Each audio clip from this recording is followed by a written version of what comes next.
I had this big Buick convertible, and a friend of mine and I saw these real fat girls, real fat. One probably weighed 350, and the other one was a great big one. And the thought struck me, we got a convertible here, a couple girls, we'll have a beauty parade. So we sat them in the back, and they sat up on the, put their feet on the seats in the back, and they sat on the trunk. So they sat up high, but they didn't really fit back there because they were half hanging out on both sides. Just two great big cream puff. Anyway, went to about 3rd Street in Maine, and I turned all my speakers. I had a lot of speakers in that car. Turned them all on full blast. It was a Saturday night, and a lot of people uptown, and we're going to have a beauty parade. So I go down Main Street, and we even go through the red lights. Everybody's stopping.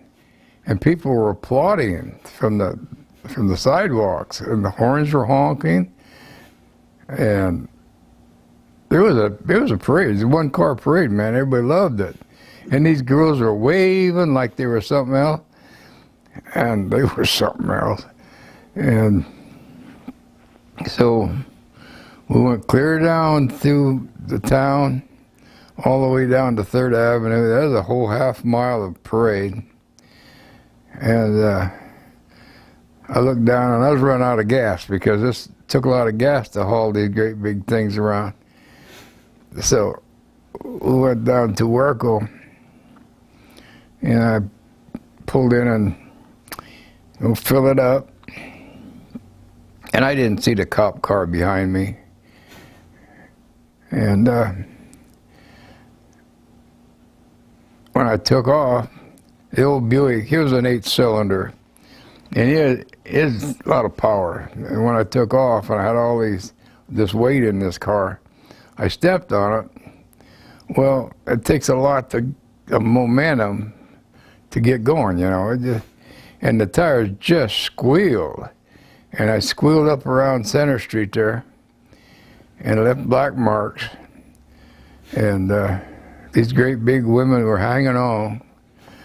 And there was what do you call them? They're not a priest. What are they? Chaplain? No.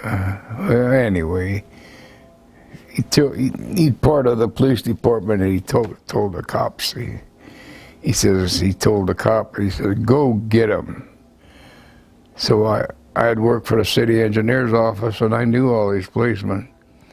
And so they didn't really have any choice. They took off after me.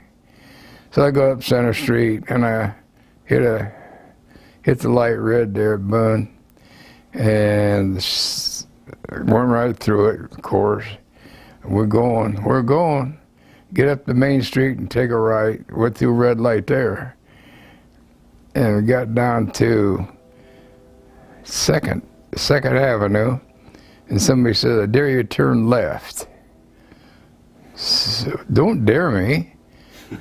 So I turned left. Of course, it's a one-way street the wrong way. And I didn't know this cop was behind me yet, but he was. And he radioed ahead, and another police car came up from the front, and they nailed me into the curb. And I couldn't go anywhere. And this one policeman says, he says, what are you doing and all this? I said, just having a little fun. There's a lot to the story about this thing. Anyway, he said, I'll see you up at the police station tomorrow morning at 9 o'clock.